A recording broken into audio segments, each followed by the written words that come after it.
Hi YouTubers, it's Mark from Hoverdog Brewery. Well, it's 28th of December 2018 and probably my final video for this year. I did consider doing a brew day today, but time has marched on and I ain't gonna have time. Honestly, what we're now on 2:15. It's not gonna happen, is it? But I might be able to do one tomorrow, in which case the video might appear in next year, 2019. So anyway, what we're doing today, I'm going to do just a quick video. It's not brewing, okay, so yeah, go and turn off and watch something else if that's what you want. Not too long ago I did a video which I did not post because it was so freaking boring you'd fall into a coma. I'm going to have a look at the control panel. I fitted the ammeter ages ago and I only wired it up to one of the SSRs, so we're not got the full value, and I thought I'll go back one day and I'll fix it. Okay, today's the day then. I've got nothing else to do. I don't fancy going to the pub drinking. You know what it's like, I've drunk enough. Oh, by the way, I've come back from Edinburgh. I did put a post on about going to some pub. I won't bore you these days with tweets of I'm in a pub, I'm in a pub. Yeah, Edinburgh was good, went there for Christmas. Went Christmas Eve, stayed over. It was actually really good. Lots of shops open on Christmas Day as well, which is unusual. You get none of that near us. So yeah, it was good. Quite a few bars open all day, not just 12 till 3, like a lot seem to be in, well, around my neck of the woods, north or west coast of England. Coast? No, I'm not near the coast anymore. Used to be northwest of England. Oh, God's sake, this should be an outtake, shouldn't it? Right, I'm going to persevere. Bear with me. Let's look at the panel. So, today's job, just power them, by the way. Yeah, so SSRs would then have power. So what I need to do, let me just disconnect that. And whiz around. So the left-hand SSR is not receiving power, so I must have knocked a wire off somewhere. As you can see, it's a bit of a rat's nest in here, isn't it? If I put it in short, it would bloody help. I'm actually really impressed with this panel. I did build it up. It was pretty sort of fluid, the design, and you know what I wanted. So we need to swap out this PID event. Well, I've got another one to match the one on the HLT. That's only the boil kettle. It's not that imperative. You set it to boil and away it goes. Yeah, we'll fix that, and we need to sort out, of course, the ammeter. So behind here, behind that PID, is the, if you remember, we've got this coil. Let me try and show you, zoom in. This is not really a video camera. It's a still camera with video functions. Yeah, it's not focusing. So, oh, that's interesting. That's not even clocking connected. Is that the word clocking? I've got that in it. What the what's going on? That's not connected. Not surprised nothing's working. Right, so clearly I've banged something, knocked something off. Right, let me look at this. So, right, so in short, that's got one of the SSRs. Alright, that's the little loop at the back. And it's that SSR. I need to rewire it so this SSR over here also goes through that loop. So I just need to get the wire. It's all nicely done at the back. I just need to make it go that way, go through the loop, and then back over here or somewhere, wherever it comes from. Dead easy, eh? Let's see me out. Yep, dead easy. So that's today's job. First of all, let me work out where these wires are meant to go. Okay, step one. Now the wire from this toroidal pickup, the wire wasn't long enough, so I've just soldered them and heat shrink to make the wires a little bit longer. Okay, right. Next I need to just fit that in there. Also, I've worked out I can put this round the existing cables, and all I'm measuring is the SSR. I don't care about the rest because it's going to be impossible. Let me show you. Let me zoom you up, or lift you up. You lift me up. Yep, bad singing. Okay, so Now you might be thinking, why don't you do the whole panel, Mark? Well, the electricity comes into here. It comes into the... I'll get you a better image. Of course, electric comes into the PC power supply. I'll turn the fan off. A bit quieter now. The electric comes into the PC power supply. Okay, so I've no way of measuring that unless I do something around the back and make another connector, but I'm not prepared to do that. I don't want to mess around too much with it. So it just comes in there, and that just powers 12 volts for, well, for most of the panel. But these SSRs are going to use so little, you know, so little. Yes, the pumps, there's a pump feed down here, that's going to, down here. So the 12 volt goes to these. So basically, it comes as 12 volt, and that's fine, that feeds most things. The mains 240 also feeds a small transformer up here which feeds the pumps. That's 12 volt. Feeds pumps down here. Now I'm not going to measure those.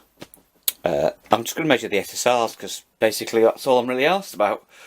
Got the SSRs, and of course I've just remembered I've got 2 additional relays over there, which I can energise, and they provide the secondary heating coil through some connectors that come out the front. Okay, so we've got input and outputs. So really I should alter the wiring, shouldn't I? So those there, they also go via this little toroidal pickup. Oh. Let me have a think about it and come back to you. Now, of course, I'm in the brewery, so it's all too tempting to have a beer. Of course, beer and electric, you know, there's never been a problem mixing those, has there? So this is the zombie dust. Now, I've had a slurp. Let me just put a little bit more in the glass. And this is on like a 10 litre batch, but I've probably given 3 litres away. So, a little bit of a chill haze on that, because it is quite cold. I did put some in bottles, and it was clear after about a day in the house. So this is my version of zombie dust, which 3 Floyd's recipe from Beersmith. Go and have a look for the video. I can't do links. Well, I can do little cards up here, right? But I can't do like links to videos anymore because YouTube changed the methods, and all you can do is do a thing at the end. So I can't even point to where it is, other than that little card that's way up there in the top corner. So, what do I think of it then? So, it has been in the keg since the 17th of November, so it's like 4 weeks old. Now, I did try it when I first, well, carved it up, and there was a real bitter kick to it. So next time I'd probably lay off the early hops. But you got that kick of citrus, bitter kick though. And of course it's been in the keg, it's diminished, you know, that's almost gone. So, on the nose, really nice. Get the typical Citra, I call it cat wee smell because it does smell a bit weird sometimes, but it's lovely. Now I've tasted this already, and well, a few minutes ago, and the kick has gone. So the bitter is there at the start, but it diminishes. It's still there, slowly going, and just like the Citra, you get the back end. It's difficult to describe because it's still a bitter, but it's not like having a really bitter sweet. It's the hop bitterness with its complexities that lingers on the tongue, and it's more like the back of your tongue, and that just lasts in a pleasant way. And I did say I'd try it. This is rare because you don't tend to see me drink my beers. I just love the smell. So, yeah. In fact, even on the bitter in the first mouthful, or each mouthful, there's a complex bitter to it. You know, Citra is an amazing hop. I do like it. It's slightly expensive, but I guess no more expensive than some of the top end hops. Okay, so I'm going to sum this up now because, you know, it's boring watching somebody else drink, but that is very, very nice. So if you are considering brewing the zombie dust, you know, you've got your grandfather or whatever and you don't know what to do next, you've got the small batch pipe, you know, just make a 10 litre, right? Just try it. If you don't like it, you can just pour it away or give it to your mates, you know. Here's one of my beers, you know, give it away. It's not like I ever do that. So, yeah, and then if you like it, you think, right, blooming good that, you can make, you know, 20 litre batch or how big the grandfather is. Yeah, so they are. This is me, tasted my beers, and it's very good. Go make it. Right, now something's come up, and I'm going to have to stop the video today. By the way, I've changed over to Random 15L, which is coming out really nice. Right, I'll do a quick taste test and I'll tell you what's going on. Not much on the nose. It was kegged on the 2nd of November, so it's like November, December, a month and a half old. This is 5.1%. It's nice. A bit of a session beer, taste-wise, not alcohol-wise. But it's got a kind of gristy taste at the back end, and I read in John Palmer's book what that was. I've had quite a few commercial brews like that, where they actually taste, to me I call it gristy, and sort of taste the grains, and I can't remember what John said, but it was something like it depends on the crush of your grains. Now all these are all the same, so it's not that.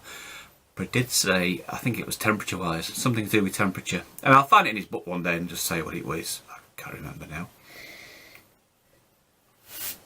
Anyway, I'm going to watch you, or make you watch me drinking beer. Let me show you what I've done. Oh, sorry, I will show you what I've done, but something's come up in real life and I'm going to have to go out. So I shall return tomorrow. I will try to wear the same t-shirt for continuity. If you're a home brewer and you make videos, you'll know what I'm talking about. Morning.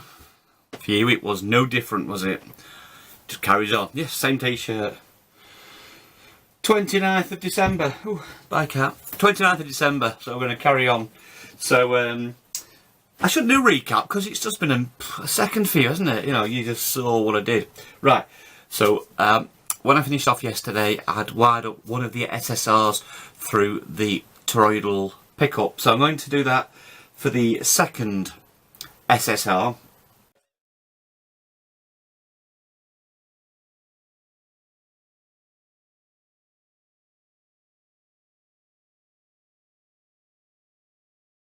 What I've got to do now is fit the wire from the toroidal pickup onto the ammeter, and then we'll give it a go, see if it works.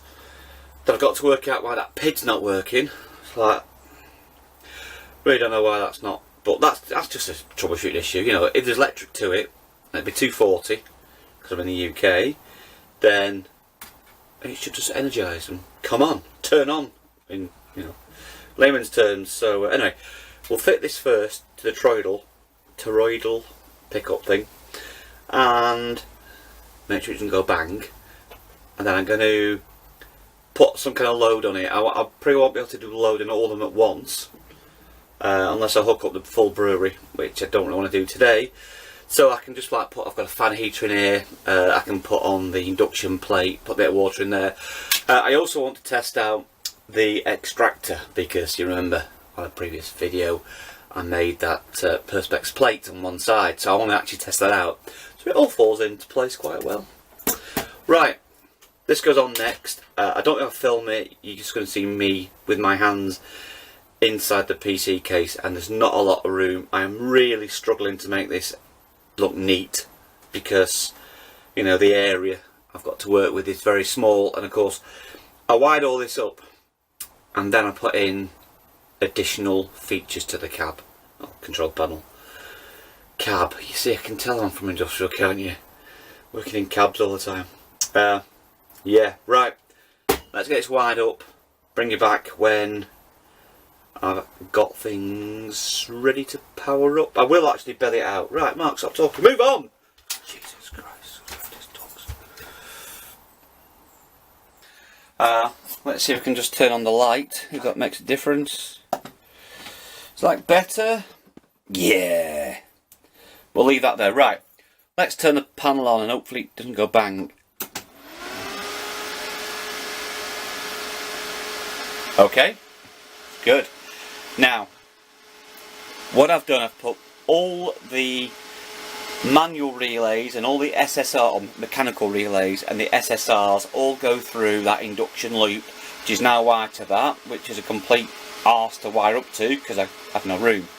So let's turn on the first heating element. Okay. Hope it doesn't go bang. Okay, we're off. Let's zoom back in. Okay, we've got 8.32 amps, and looking in the it's actually the boil kettle, and yeah, I can see it's getting bubbles, which is good. Okay, let's turn it back off again. If it works, fantastic. That works. Okay, so I'm going to turn on the second HLT. I want to show second heating element. Okay, the second one is now on, but you won't see anything because I've interlocked them. You can't turn the second one on unless the first one's turned on. I'll sort of tell you that. So let's turn the element back on. That's the first one. 8.33. I'll now bring in the second element.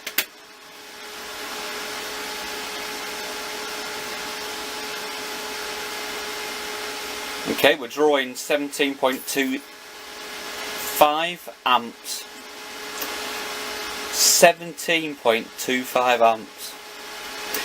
Now what I tend to do is I will normally just run the boil kettle or the HLT. The wiring in here is absolutely fine. I can run all four at once, or all four heating elements. But I tend not to do that. Okay, so that's working quite well. I'll just look in the boil kettle and they are both steaming, so it's a goer. Now I can't test the boil kettle because the PID is broken.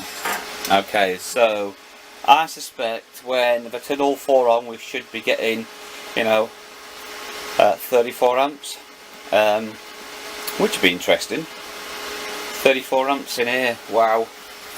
Plus the lighting, probably drawing at 37 amps in the shed when it's on, maybe 38 with the fridges on, fridge freezers. Okay, let's just zoom you out and show you inside the boil kettle. By the way, that's my first element, that's my second element.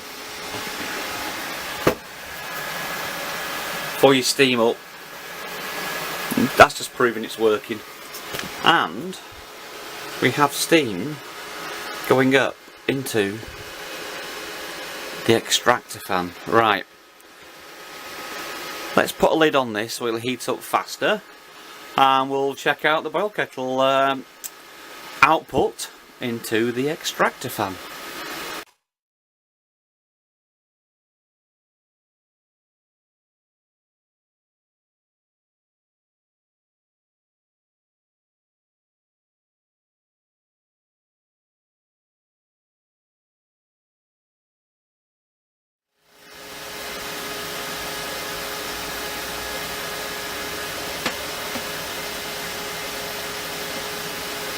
Right, we've almost reached the boil. I'm going to turn the second element off.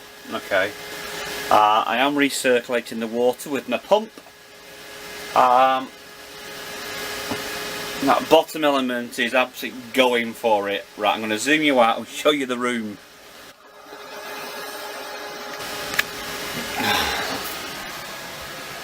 We are steamy. We are mega steamy. Right, we need to turn the pump on. The extract, oh my gosh, you would not believe how warm and hot and steamy it is in here. Yeah, it's steaming the camera up. Right, let you get it set up so you can see the extractor. Now, I hope this is going to work because the camera is fogging up. I'm going to turn the extractor fan on now.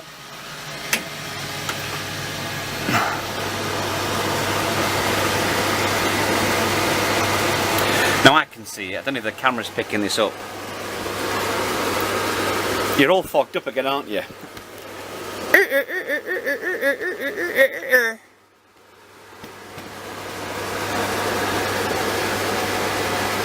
Oh my gosh.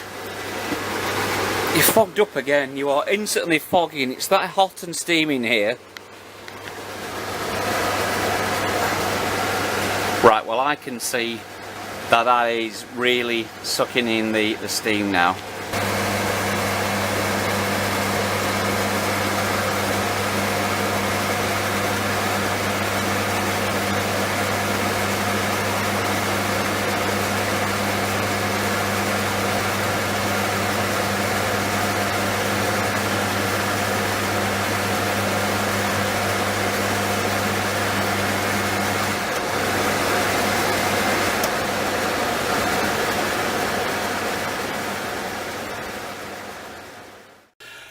Right tubers, I've come inside right now. It went well, a good day. Two things. One, I realised I messed out with that Inkbird pid for a long time. I worked out, I thought it was wired up wrong, and I messed with it for ages. It wasn't wired up wrong, it was the setting for the pid. No, setting for the thermocouple was set to K, and it should be a PT100. So you got three options. I think it's SD or SN. SN. Scroll down, number 21 was the PT100. It's in the book, just read the book. So I sorted that out. Bob on, works well. Secondly, the steam extraction is perfect. You probably saw it in the video, extremely blurred. Just kept fogging the camera up. So what I've done, today, at the end of the video, I didn't film it, I've ripped out the other PID, the Rex 100 or C100 copy clone. It wasn't powering up. Pulled it out of its sleeve. There's power there, everything. It's just dead. So I've ordered another Inkbird like the one on the left. I thought I'd one already. Check my emails. I'd only actually bought ever one. So that's going to take some like 3 or 4 days to arrive. I have bought some more bits and they've arrived today, but that's for a future video. Okay, well, it's been a bit of a boring vlog for you if you're not into these builds, you know, and all these issues you get. It's a bit of a nightmare. I can see why people just go and buy a Grainfather or similar. Okay, well, this is Mark from Hoverdog Brewery, signing off. And as always, stay thirsty.